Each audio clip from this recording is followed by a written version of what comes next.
अरे कि बाबू दरोगा जी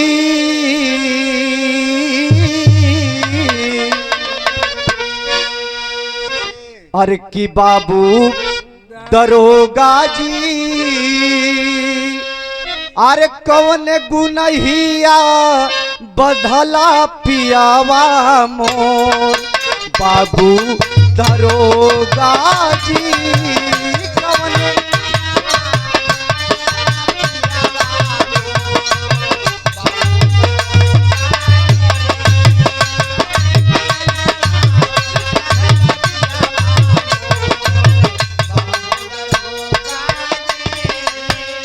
एक बात और कहलो सुनील भैया का अरे कि केहू के मरली की गरियली की कैली नादानी ए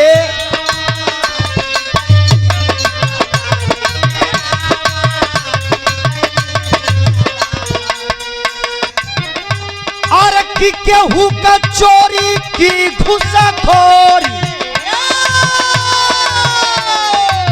केहू का चोरी की घुसखोरी की कैली बेईमानी की बाबू दरोगा जी बाबू दरोगा जी के करे संघवा कैली हम अन्याय बाबू दरोगा जी।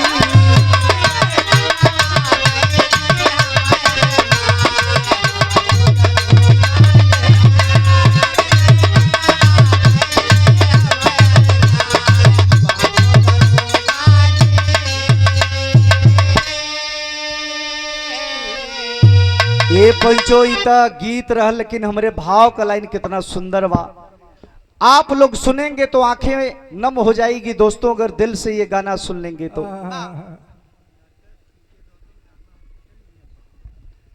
आदरणीय परम सद्य श्री डॉक्टर पीके गौतम कर्मा हॉस्पिटल मियाचक के ऐतिहासिक धरती से पुनः दूसरी बार पुरस्कार करते हुए डॉक्टर साहब 100 रुपया का सादर सम्मान नमो बुद्धाय जय भीम जय मूल निवासी ए पंचो। लेकिन गीतिया कैसे बा मास्टर।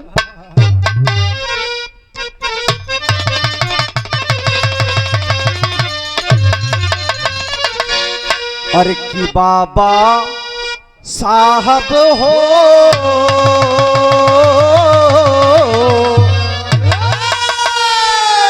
अब बाबा साहब हो अरे तोहरी महिमा जग में बड़ी महान बाबा साहब हो।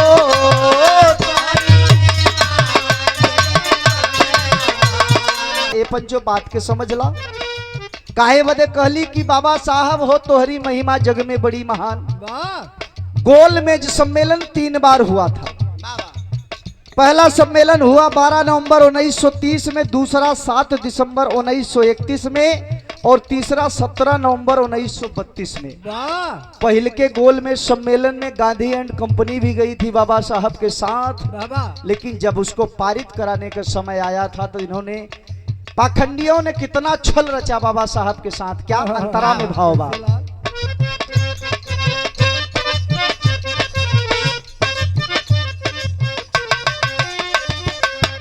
गोल में जसम मेलन भैले लंदन बीचे जाई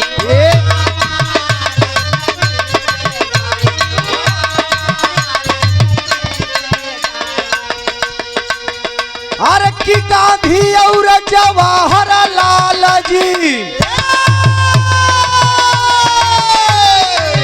गांधी और जवाहरलाल जी आपस में बतियाई कि बाबा साहब हो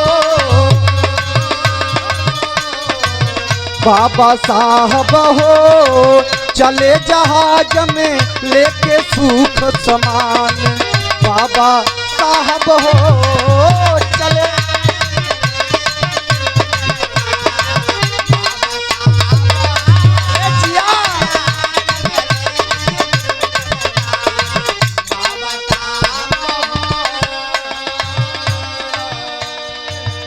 आए पंचो ये छलिया ये गांधी एंड कंपनी बाबा साहब के साथ छल क्या करती है। पहली बार तो बड़े प्रेम से गए थे पंडित जवाहरलाल नेहरू, जिन्ना साहब, महात्मा गांधी जी साथ में परम पूज्य बाबा साहब के साथ गए थे। लेकिन बाबू जब ई बतिया गांधी एंड कंपनी समझ जाती है कि अगर वोट देने के अधिकारी छोट लोगन के हो जाई तो हमार चली ओली। जैसे ज्योति बतौलिन के पहले के जमाना में जब संविधान नहीं था, जब बाबा साहब नहीं थे, तब राजा का बेटा ही राजा हुआ करता था। लेकिन बाबा साहब ने ये पारित जब से करवाया तब से राजा का बेटा राजा नहीं बनेगा, बल्कि जनमत से उसको चुना जाएगा और वो राजा बनेगा। ये बाबू छलका कैलन मास्टर अंतरा।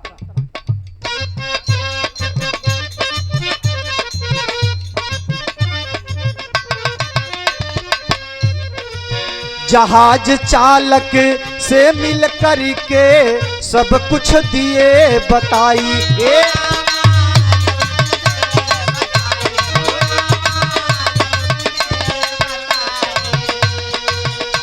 हर की मध्य नीर में जाना वही पर, बीच नीर में जाना वही पर, देना जहाज डुबाई की।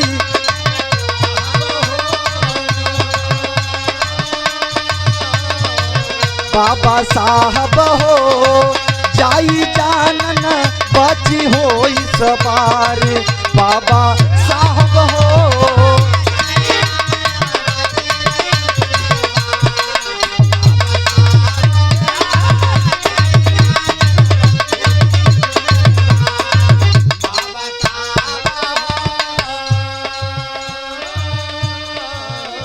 आए पंचो, ये गांधी एंड कंपनी जिस जहाज से, पानी की जहाज से उनको जाना था विदेश की धरती पर, आए पंचो उस नाविक से मिलकर के गांधी एंड कंपनी पहले ही सारी रणनीति रच देते हैं। रचलन की तोरे जहाज से भीमराव अंबेडकर जई हैं। ए बाबू जितना पैसा चाहिए ले ले, तोर 7 पीढ़ी है इसको जिंदगी जी। जितना रुपया, जितना धन, जितना पैसा चाहिए ले ले। लेकिन वो नाविक कहलस कि आखिर बतिया का बतईबा। कहलस कि उस नाव पर जब सवार होंगे बाबा साहब, बीच मझधारा में जब वो नाव जागी वहीं जाके डुबा देना। उनको तो मारना, तुम खुद भी मर जाना, मुझे कोई परवाह नहीं, लेकिन तुम्हारे बदले में जितना पैसा, जितना धन कहो अभी मैं जाके दे देता हूँ। ये बाबू गांधी एंड कंपनी जाकर के उसके घर पे तमाम रुपया पैसा दे देते हैं और नाविक खुशी हो जाता है कि कम से कम मेरा उम्र गया, अब मेरे बच्चे तो कम से कम ऐश की जिंदगी जिएंगे। ए पंचो सबेर भइल, बाबा साहब गइलन नाव पे सवार भइलन त आगे भइल का अंतरा में।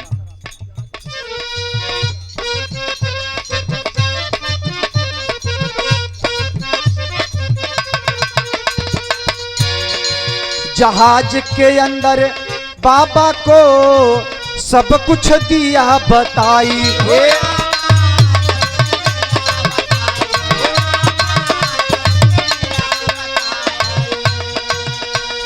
और किया ही उदधी में बाबा साहब,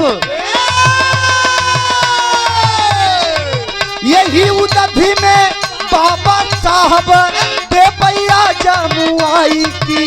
बाबा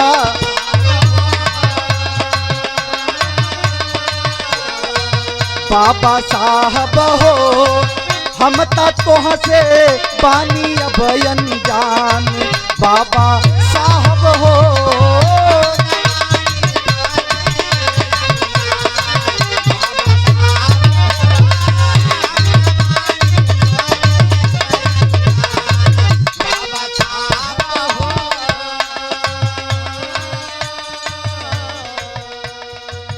आए पंचो,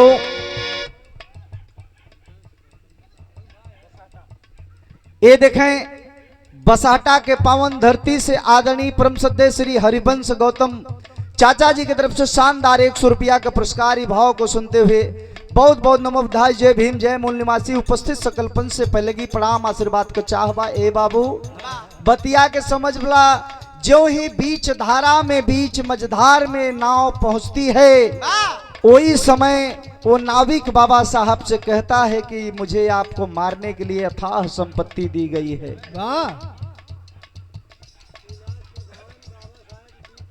आदरणीय परम पूज्य प्रधान जी, आदरणीय परम सदस्य श्री शिवनाथ मौर्य प्रधान जी की तरफ से शानदार इस भाव को सुनते हुए 100 रुपया का सादर सम्मान, बहुत बहुत प्रणाम व आशीर्वाद का प्रतीक्षा बा। उपस्थित सकलपन से पहलगी प्रणाम आशीर्वाद का चाहबा। ए भैया, बीच धारा में जब नाव पहुंचती है, वो नाविक कहता है कि बाबा साहब, आपको मारने के लिए मुझे अथाह संपत्ति दी गई है और मेरी मजबूरी है कि ये नाव यहीं पर डुबाएंगे।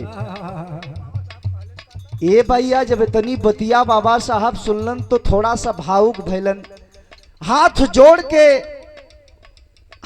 के उन नाविक से एक बात कहलन कि नाविक, हमके मारे के बना, मैं आपसे वादा करता हूं, वादे के खिलाफ नहीं जाऊंगा।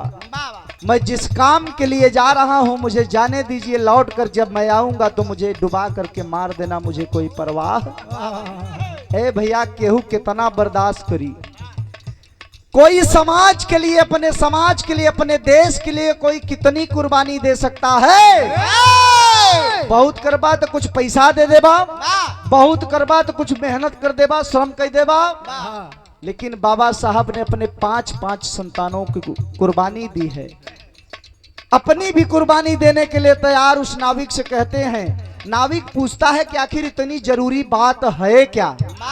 ये पंचो बाबा साहब सारी बात बता देते हैं कि हमारा समाज पिछड़ा, अल्पसंख्यक, दलित, यानी कि SC OBC माइनॉरिटी के लोग जितने हैं, आज उनको वोट देने का अधिकार नहीं है, इसलिए राजा का बेटा राजा बनता है।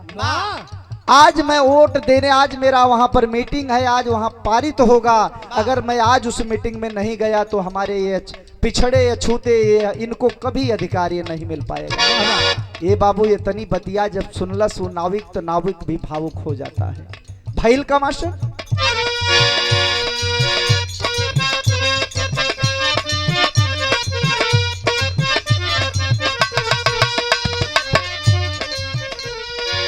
सगरी बात बताए साहब, सब बिन जियत बानी। ए भैया,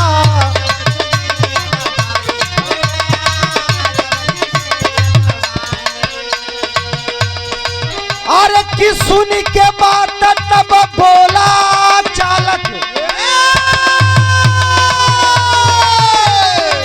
सुन के बात तब बोला चालक, धनी धनी है सैलानी की बाबा।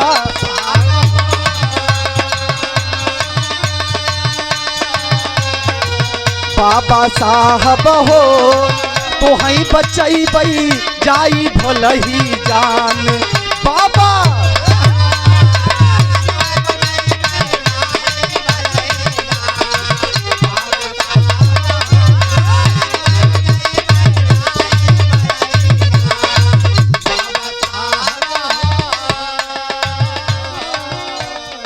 आए पंचो, उस समय जब सारी बात बता देते हैं उस नाविक से बाबा साहब, तो नाविक भी उसकी आंखें भर आती है। बाबा साहब कहते हैं कि मैं अपने लिए नहीं, मैं अपने समाज के लिए जी रहा हूं। मैं जिस काम के लिए जा रहा हूं मुझे जाने दो, नाविक आने के बाद मुझे मार देना, मुझे कोई परवाह नहीं है। ए भैया, इतनी बतिया जब नाविक सुनलस, झर झर झर झर अखिया से आंसू गिरे लगलस। कलस की बाबा साहब, आप इतने विद्वान होके चाहते तो आप क्या नहीं कर सकते थे, लेकिन अपने समाज के लिए इतनी बड़ी कुर्बानी। आए बाबू, नाविक कहता है कि बाबा साहब आप जाइए, चाहे मेरी जान वैसे भी जाएगी, चूंकि मैं लौट के जाऊंगा तो भी मेरी जान जाएगी, लेकिन इससे अच्छा है कि मैं इसी में डूब करके आए पंचो। बाबा साहब को उस पार उतार करके वो नाविक अपनी जान दे देता है। कलश की अपन जिंदगी जाई तो जाई, कम से कम करोड़ों लोगों की जिंदगी आप बचा रहे हैं साहब, आप जा सकते हैं। ए भैया, गैलन बाबा साहब पारित करा लिए 17 नवंबर 1931 में। ये बाबू पारित करा लिए, तब से आज तक हम आपको मत देने का अधिकार मिल गया है। हम जिसको चाहेंगे BDC बनाएंगे, हम जिसको चाहेंगे प्रधान बनाएंगे, जिला पंचायत बनाएंगे, विधायक बनाएंगे, मंत्री बनाएंगे, सांसद बनाएंगे। ये सब बाबा साहब, परम पूज्य बाबा साहब की देन है बाबू। लेकिन आखिरी भाव बका,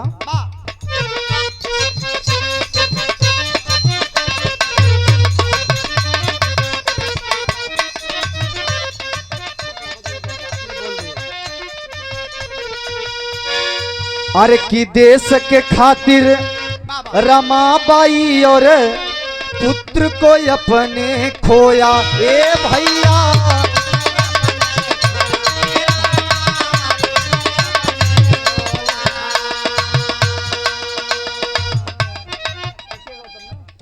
आदरणीय परम सद्य श्री डॉक्टर पीके गौतम जी पुनः ये तीसरी बार पुरस्कार करते हुए कर्मा हॉस्पिटल मियाँ के चक में आपका ये हॉस्पिटल है साहब की तरफ से पुनः एक बार फिर से 100 रुपया का सादर सम्मान। साहब डॉक्टर साहब गीत तो बाबा साहब की इतनी है कि मैं सुनाने लगूंगा कि 10-20 रात शायद खत्म हो जाएगी, लेकिन गीत नहीं खत्म होगा।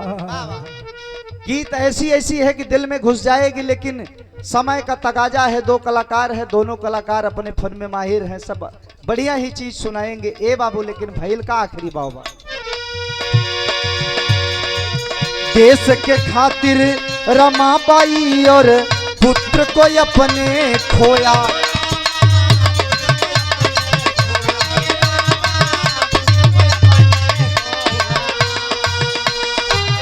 और की आप तो जागे कई रात। ये बाबू आप तो जागे कई रात, ईद सवा सुख में सोया कि बाबा साहब।